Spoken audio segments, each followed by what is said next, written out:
Let's make this clean player of the game sports graphic in Photoshop. So let's get started on a background. I'm gonna make a new layer and just start painting with my brush. Let's take a big, soft brush. I'm gonna do this kind of gradient fade background, but let's just take some colors. We can always change these later. I'm just gonna put some splotches in. We can make a new layer, go with like a sunset theme, take some of this pastel red, and maybe we also go with a pastel yellow orange. We're gonna mess with these. I'm gonna make a new layer that is combining all of these layers just by selecting all these layers, duplicating, Command J, and then Command E to merge them all into the same layer. We can then hide everything behind it. We just have this one layer of all the colors. And then going up to filter, convert for smart filters, and then filter liquefy. We can now move these colors around and kind of create interesting like gradient swirls, and this is going to be kind of the basis of our background. And we're also going to change the color to blue, something like that. We'll hit OK, and now throwing a gradient map on top of this, going to your adjustment layers, going to gradient map, you can really make this any sort of wavy background color you want. So I'm going to use this like light blue and purple color in the middle. We're going to set black to the lowest point and white to the highest. And now we kind of got almost like a chrome type feel to this background. And you can just play with these sliders, move them around as you need to. And now because we made this a smart object, we can go back into the smart filters, go to liquefy just by double clicking. And you can always change this as you need to. Like if we didn't want that dark spot in the corner and we wanted it lighter, you know, can just move it out of the way, and now we're left with something like this. Now I want to bring even more contrast to this background, and one way to do it is just with a dark gradient. So I'm gonna make a new layer, go to your gradient tool, G is the shortcut. If you hit D to make your foreground color black, just reset to the default, go up to your gradient, make sure it's black to transparent, and I'm just gonna draw out kind of this like dark fade. And then if we wanna sell this effect, like we have a more lit up top right corner and a darker bottom left, we can add a curves layer and just bring up a midpoint to brighten the whole thing. And then inverting this mask, Command I, so we have a black mask that's hiding the entire layer right now. We can then paint on it with a white brush any spot where we want this layer showing through. So if we want the brightness showing through on top right, you can just paint up here as needed. We can also take a curves layer and make it the opposite. So instead of brightness, let's delete this layer mask and make it darker. You can hold Option and click the mask icon to make a black mask. And again, just brush on any parts that you want looking a bit darker. So we're introducing some new colors this way. That's why I mentioned before, didn't really matter what colors we started with. You throw a gradient map on, you mess with some curves layers, and you're left with something like this. I am noticing there's a bit of the onion skin peeking out in this corner. So let's make sure this is sized to the full canvas. Now we've got our background set. Let's get started on our player cutouts. So I'm gonna drag in both cutouts. We can work on them one at a time. We've got our primary cutout, which will go in the foreground. We'll bring these on top of everything. And the bigger face cutout, we're gonna blow up and size it for the background. Throwing cutout is going to be in front. We can change this positioning later, but somewhere around here is what I'm thinking. Let's start with our back cutout. I'm going to hide the front one for now. Let's put this in its own folder so we can keep track of them. We'll call it back cutout. And let's start by just fading out the bottom with a gradient. I'm going to drop a mask on this cutout with a mask icon, and then G for your gradient tool should be on that black to transparent, and you can just click and drag up from the bottom. And I want this like a really gradual, something like this. You can even fade out the arms even more with a soft brush. Like if we wanted a little bit less of that arm and this arm, it's really just like the torso being featured here. This will also give us a better idea of where to position this front cutout and to move him up and a little bit closer in tighter. But let's get back to our back one. I'm gonna run this through camera raw filter, go up to filter, camera raw filter. And here's where we're gonna add some more detail. So we can bring up the exposure, make him a little bit brighter, maybe some contrast.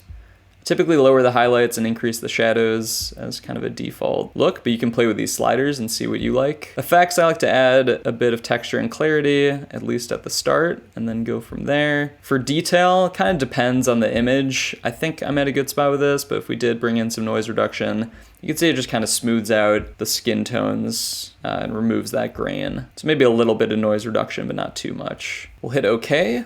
Nice pop of brightness. Now I'm gonna do a technique that further accentuates the highlights and shadows. You've maybe seen me do this in other videos, but basically we're gonna take a curves layer, clip it to our cutout, holding Option, hovering in this space and clicking, and bringing this curves layer up. So it's like adding brightness. You're gonna have one curves layer that's doing the highlights, one curves layer doing the shadows, and we're basically gonna paint in any already bright parts of the image, and we're gonna paint in any already dark parts of the image with the darker curves layer. So to do this, we can start with the highlight one. I'm gonna invert this mask, Command I, we'll call this highlights, and then we'll take a soft brush with a low flow. 15 is fine. And we'll just start painting in white, again, the already bright spots of this image. Because in this canvas, we kind of have this illusion that the light is coming from the top right, make sure we're hitting the right side of his body a little bit more with these highlights. So I'll skip ahead through this part. You can see me going through and just adding some brightness to the key spots. And I noticed, especially with the jersey folds and like the little lines, this can do a lot to add some cool contrasting effect. So those are our highlights. You can see a before and after. I'm going to duplicate this layer with Command J, again clipping it and deleting this layer mask. We can switch this curve to a lower mid-tone value, and then holding Option, clicking on the mask, that's going to create a black mask. And now we can do the same thing and paint on the darker spots of this cutout. Again, just giving good like light dark contrast, and it almost creates this like shiny effect. And again, you can see a before and after with the shadows, and here's a before and after with both effects. I'm gonna rename the shadows. We can also duplicate both these layers and kind of do more of like a master lighting effect on our cutout. So with the shadows, just resetting these masks, you do the shadows first. Again, because we have like a darker bottom left, let's reflect that in our cutout too. I'm just gonna click softly on this side of the body just to darken that side, and then same thing with the highlights on this side. But you can see the lighting is completely shifted from our initial image to after the curves layers. Couple more adjustments are just with colors. One, I'm gonna add a hue and saturation layer and make the teeth more white. Let's just take the yellows, bring them down, and you can bring the lightness up. And again, inverting this mask, Command I, to just brush on the parts that we want it affecting. We can paint on a white brush just over the teeth. This blue on the jersey, by the way, we can match that to the background a little bit better, just going into a selective color layer. Again, clipping this, so all these layers are just clipped to our cutout here. We can go to the blues first and start messing with the jersey color a little bit. You don't want to do too much, like you still want it to look somewhat realistic, like there's some sort of filter on it. Just trying to get the blue values a little bit closer to something we see in the gradient of the background. And then with the skin tones, you can go to the reds, and I like to boost the skin tones just by lowering the cyan value. Kind of gives it a nice pop. You can also play with the yellows and see if there's anything in there you would change, but I think something around here is where I'm liking the colors right now. Let's move on to our next cutout. We're basically gonna do the same process. Honestly, starting with the same camera raw filter, let's just see what happens. I'm gonna click and drag while holding Option on the smart filter from our back cutout and put it onto our front cutout. So already we get like a little bit more lighting. We can also drop a curves layer on our front cutout and just bring up a midpoint. So he's better matching like the scene and the back cutout. Speaking of that, you can drop the selective color on this cutout as well. These were taken in a very similar environment, these photos, so luckily the coloring and the editing is pretty much the same. We're maybe getting a little bit more yellow in these skin tones, so I'm gonna just bring that down a little bit just to better match the two. We want color consistency in the jerseys and the skin tones and the hair, all that. So make sure you're getting that. I'm gonna group these all into a folder, just call it front cutout, and we can get to work on these overall shadows and highlights. I'm just stealing these two layers from our back cutout. We can drag them onto the front one and reset the masks just by right clicking, delete layer mask, and then adding black masks by holding Option and clicking on the mask icon. So let's start with our highlights on our front cutout. Let's again lower the flow to like 16% is fine. And just brushing on the lighter parts of this image, just like the last one. There's some cool calf muscle detail, as well as more jersey creases in the shorts too. Those are our highlights. Let's go to the shadows now. Same process, just darkening the parts that are already dark. Also, because we're gonna add foot shadows, it's a good idea to try to like darken the bottoms of the feet and the shoes. And same thing as the last one, let's duplicate these shadows and highlights. Again, resetting the masks, and then we'll just do this kind of like soft overall brush on each, just on the edges. So let's take our highlights and hit that side of his body. And then same thing with the shadows on the left side. Also an opportunity to get the shoes a little darker. But trying to be pretty subtle with this brush because we don't want to overdo it. Still want to keep it looking not like overly edited. Just gonna take a shortcut to remove some of these edges. Let's go to our cutout and hold Command, click on that thumbnail to select him, and then just drop a mask right on that. That alone does a little bit, but then you can go to Filter, Other, Minimum to bring in the edges even more. So I'm just looking at like this side of his body. I noticed there was a little bit of white edge showing. And now we can go back to the coloring too. First of all, I want to bring the selective color on top of everything. And then let's go to the hue and saturation layer and get rid of the greens. You can desaturate those completely. The yellows, I don't want to completely desaturate them because there are parts of him, but honestly we could just desaturate those and make it so it's just affecting the shoes. Let's do that. Let's invert the mask and just brush on with 100% flow the shoes. So we don't need any yellow or green where it doesn't belong. Honestly, there's some red in the shoes too, so we could take the red out as well. We're also gonna wanna give our front guy some foot shadows. So let's again Command click on the thumbnail in the layers panel to select our cutout. And let's make a new layer underneath, still in this folder. And with a black fill, I'm just gonna click once. And now we have this shadow. We can go up to Filter, Convert for smart filters. Let's go up to Edit, Transform, Distort. And now we can just take this top point and drag it down to create the shadow. I think I want it on this side because we have the light coming from like behind him. And I'm gonna keep the shadow like pretty skinny and small. So something like this, and just making sure it lines up pretty well with the feet. We can also go up to Filter, Blur, Gaussian Blur to make it like a little bit less perfect of a shadow, but I want to be pretty subtle with this. So I feel like, yeah, 0.9 pixels feels good to me. And then we can always lower the opacity as well to make it even more subtle. Last little touch with the shadow, I'm gonna make a new layer, and with a black brush, just pick something very skinny with the brush editor. Bring the flow down to like 25 and just brush in a little bit. Just on that like point of contact, and then maybe where this toe is hovering off the ground, just so it fades into the edge of the shadow a little bit more. So this is all looking pretty good. I think one more thing I want to do with the cutouts is just add a slight inner glow just on this edge and really keep selling this lighting effect. So let's click on our cutout layer and go to your effects, go to inner shadow. And if you set the blend mode to something like overlay or screen, I can bring it up to 100 and increase the distance just to show you what it's doing. But basically you're getting like this lighting effect just on one side of the body based on this angle. So we can change the angle to something like 62, change it to overlay. You can see a before and after, just brings a little bit of pop, kind of helps separate the cutout from the back cutout as well. 46% makes sense to me. And then we can drag this same inner shadow onto the back cutout. So just holding Option, clicking and dragging on the effects, and now our back cutout has it as well. Now that we've got the cutout set, let's get started on our text. I'm gonna close down these folders and can make a new folder and just call it text. Let's start by just doing the name and number kind of in this area. The way we've positioned it has kind of created this space, so we can fill that space with our player's name, Wilson Matthews, and we're gonna use this font Canada Gothic extra bold italic, and can bring the font size up a little bit. I also want to decrease the space between lines, keep it nice and tight. And then we're gonna put his number right next to the name. Let's Command J to duplicate this layer, type out the number 11, and Command T to transform. I'm just gonna bring this up so it's like the same exact height or about the same as the first and last name. So just bring this down a little bit more.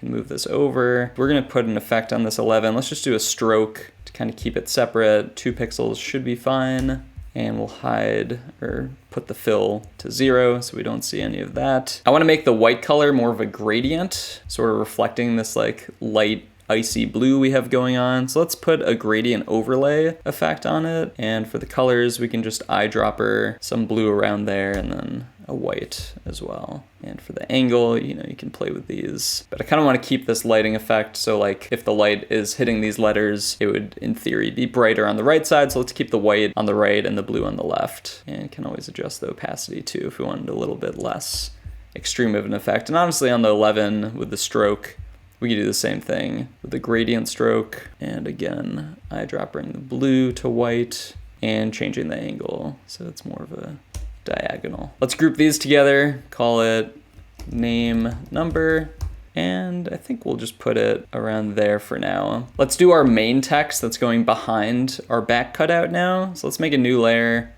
below the back cutout, and T for your type tool, let's type out POTG, player of the game. Let's center justify this, blow it up nice and big, and just Command A to select your whole screen, and then with the move tool you can justify middle. So we're gonna bring it up to about there. And we can also decrease the space between letters. So right now it's at 20. I think 0 is good. Probably don't wanna go much closer than that just so they have a little bit of room to breathe. And now on top of this POTG, we're gonna put player of the game just written out in a box. So let's duplicate this layer. Can just move it anywhere down. Player of the game. Let's make the text something small like 80, maybe even smaller. I guess we could do the same size as this. Right now we have that at 51. Let's steal that 51.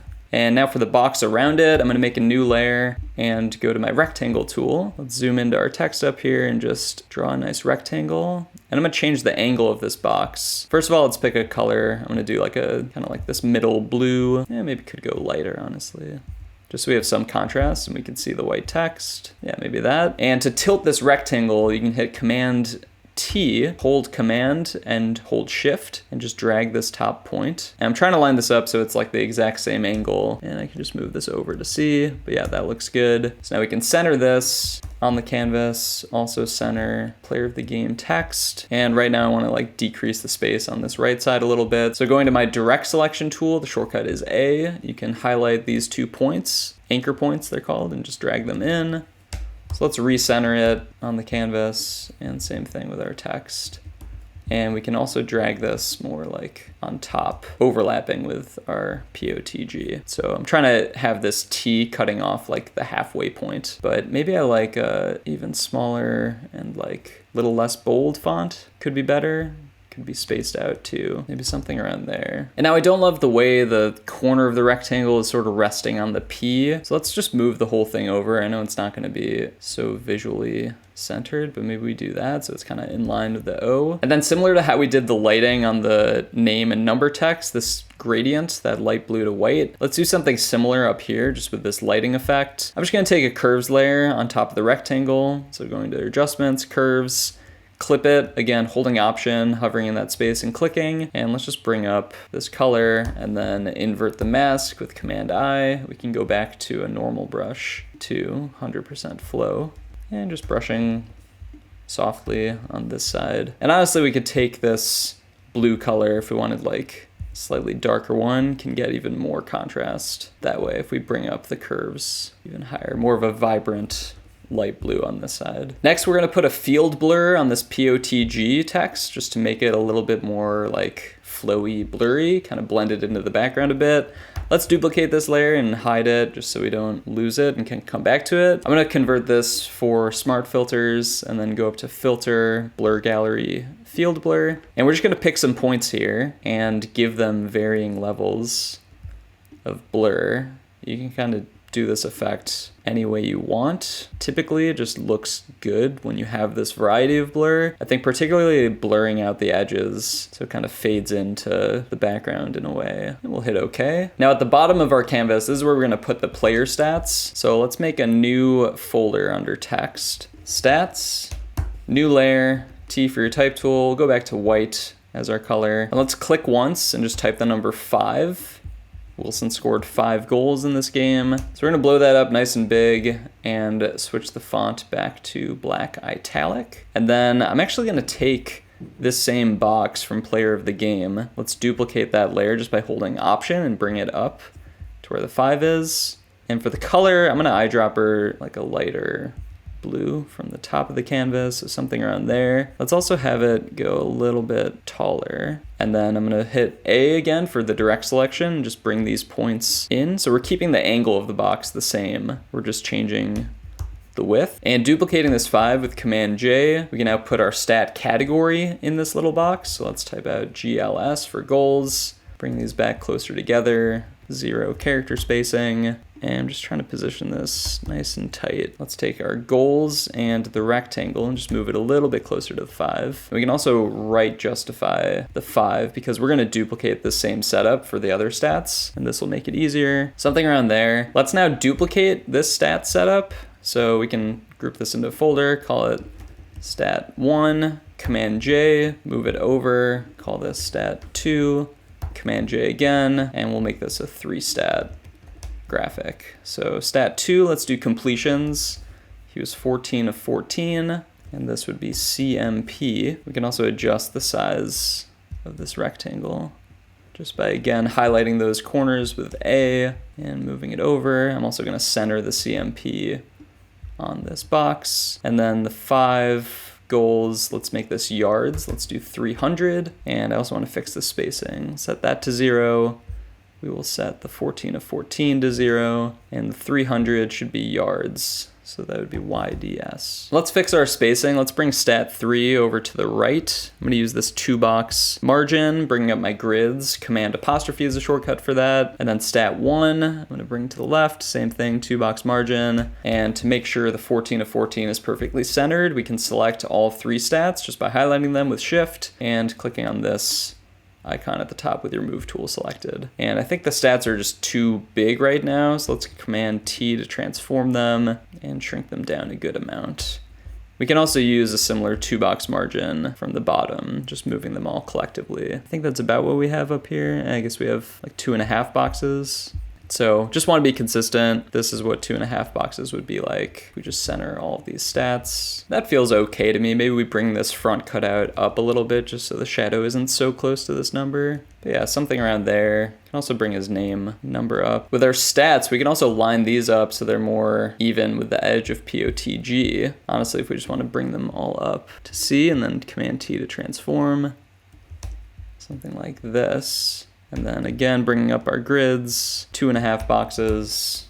That looks great. And now I'm gonna take this white text that we have for the stat categories and just remove that from the rectangle. So basically cut a hole out of these rectangles. You can do that by holding Command and clicking on the YDS text, hiding that layer, and then holding Option and clicking on the mask icon. That's gonna erase those letters from the box. So let's do that with each stat category, Command clicking, and then Option clicking on the mask, turning off that text layer, and same thing with goals. Just a more contrasted look. And I'm still not loving the contrast on the yards at the bottom there, so maybe we can shift this gradient a little bit just by coming back to it and changing the angle. We can get into some more color adjustments and finishing touches here. A last look at what these curves layers are doing. I think I like the brightness from that one, darkness from this one. Maybe we go back into this mask and change it up a little bit. Potentially need some more lightness at the top. Something around there feels about right. I'm also wondering if we should introduce more purple into the background, either by messing with this initial gradient map.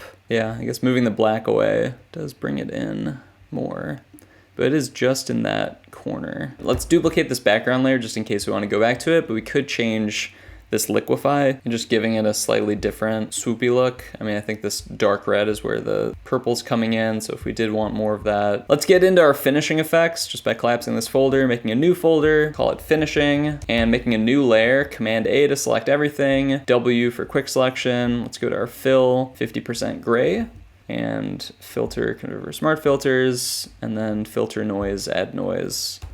Let's do 7%, either overlay, soft light, or hard light, whatever you want to do. Hard light tends to show up best on white. So let's run with that, and we can reduce the fill to 50%. So we have this like soft grain going over the whole thing. I still think the jersey color could maybe be a bit lighter. Maybe we can just take both of our cutout layers, group them together, call it cutouts, and drop a selective color over both just for some master effects, because they are about the same color as each other. Just want to see what happens if we make it a little bit lighter. We can run with that, and now let's bring the whole thing into camera raw filter. Command Option Shift E on a new layer is going to stamp the whole thing onto its own layer, and then going up to filter, smart filters, and then camera raw filter. This is where we'll make our final adjustments here. I do want to get this like glow effect going. So if you go to your effects and just reduce the clarity, you'll see like the edges of the white text start to glow, the skin starts to glow a bit. So just kind of a fun thing you can add to the end of your designs for an interesting effect.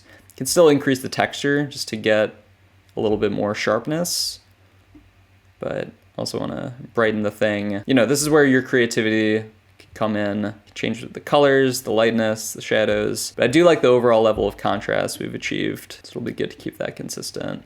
I never know if I want to like warm things up or cool things down, but I think we'll just stay right in the middle for this one.